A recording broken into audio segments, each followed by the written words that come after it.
Welcome back to another episode of the Scran Line, guys. I am making a just kind of super indulgent, no-bake cheesecake. It is cookie butter and caramel choc chip cheesecake, and it's no-bake, which means it's really easy to make, and you can make it in a jiffy, which means really quickly. Before we get stuck into today's recipe, I want to quickly remind you guys to hit the subscribe button. Make sure you subscribe, guys, because I love seeing this community grow.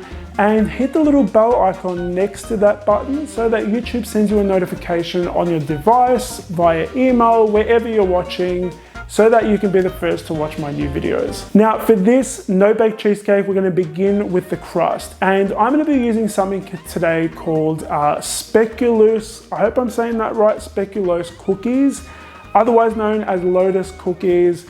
And Lotus is the brand. They actually make the cookie butter that I'm going to be using in this recipe as well. So for those of you who have never had cookie butter, guys, it just is so good. It's so good. I have some up in my cupboard. I found crunchy cookie butter stuff. It's amazing. Anyway, I have to control myself. So we're going to be using the Lotus cookies for the base. You want to use you can crush these up using a food processor like I am, or you can even crush them in a Ziploc bag using a rolling pin.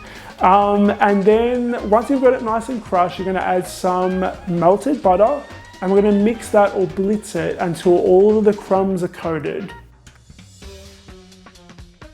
You're going to add that into the bottom of a 8-inch spring-form pan. I've actually lined the bottom of that with some baking paper and use the back of a spoon to press it firmly into the bottom of the tin.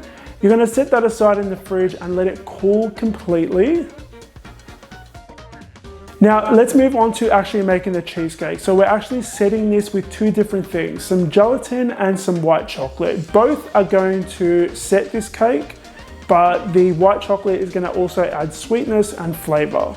You want to prepare the gelatin by adding it in a small mixing bowl, and then you're going to add some water in there as well. Use a fork to mix it. I found a fork is the best thing to use to mix gelatin and water together. You're going to set it aside for 5 minutes to soak up that water, or bloom. It's known as blooming. And then you're going to microwave it for about 30 seconds and set it aside. Now for the cheesecake part, we're going to be using some Philadelphia cream cheese blocks. The spreadable kind will not work for this recipe before anyone asks, because people do ask. We're also going to be adding some cream in there and some vanilla extract.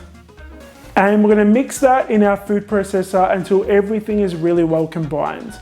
Then you want to add your melted gelatin mixture. Mix that before you add your melted white chocolate and give it a final mix. You want to make sure that you're scraping down the bowl using a spatula every step of the way so that everything mixes in really well.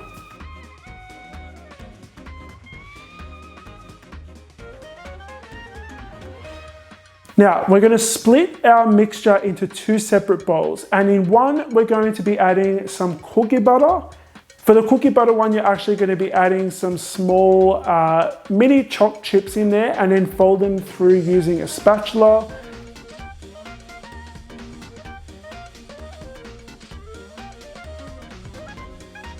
In the other one, we're going to be using some caramel sauce.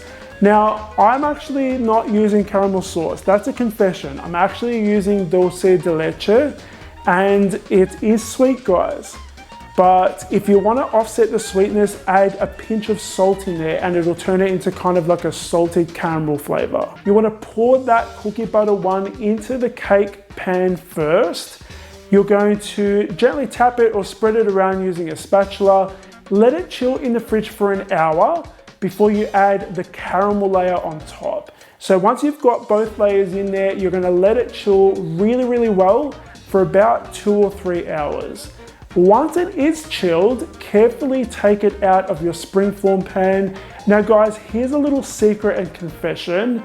I actually find that the easiest way and the cleanest way to actually get a set cheesecake out of these springform pans without lining the sides, because sometimes that can cause it to look a little bit funny, is to actually freeze the cheesecake. So freeze it for about 4 hours.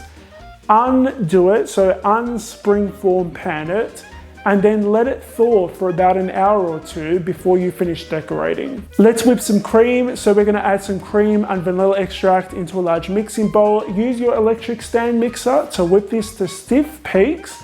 Add it into a piping bag fitted with a Wilton 6V piping tip and set it aside. Now on top of this cake, we are going to be drizzling some cookie butter. The best way to do this is actually melting the cookie butter in the microwave for about a minute, and then we're gonna drizzle it around the sides before we pop it in the fridge to chill for about 20 minutes. And then we're gonna finish it off by piping some whipped cream on top, and we're gonna wedge some little lotus cookies in between all of the cream. And that's pretty much it, guys. It's really, really easy and it looks phenomenal. If you make this recipe, and the recipe is on my website if you want to make it, tag me on Instagram because I love seeing your recreations. It makes me so happy. Make sure you guys subscribe, and that's it, guys. I hope you guys are having a lovely day or night whenever you're watching this. I'll see you all on the next episode of the Scran Line.